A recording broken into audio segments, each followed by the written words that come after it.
بسم اللہ الرحمن الرحیم۔ رسول اللہ صلی اللہ علیہ وآلہ وسلم نے فرمایا، صدقہ گناہوں کو ایسے مٹاتا ہے جیسے پانی آگ کو بجھا دیتا ہے۔ رسول اللہ صلی اللہ علیہ وسلم نے فرمایا، جس میں امانت داری نہیں اس کا ایمان کامل نہیں۔ رسول اللہ صلی اللہ علیہ وآلہ وسلم نے فرمایا، کھانے سے پہلے اور بعد میں ہاتھ دھونا برکت کا باعث ہے۔ رسول اللہ صلی اللہ علیہ وآلہ وسلم نے فرمایا، اللہ اس شخص سے محبت کرتا ہے جو اپنے کام کو اچھے طریقے سے انجام دیتا ہے۔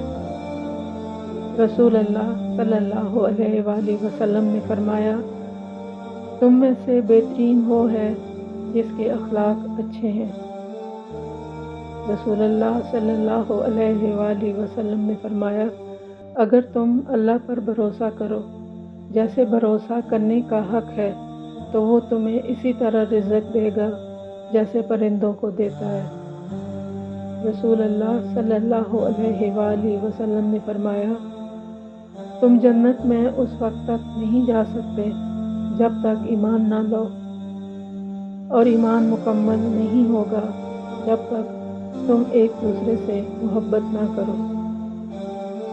رسول اللہ صلی اللہ علیہ وآلہ وسلم نے فرمایا کہ طاقتور وہ نہیں جو کشتی میں غالب آ جائے، بلکہ طاقتور وہ ہے جو غصے کے وقت خود پر قابو پائے۔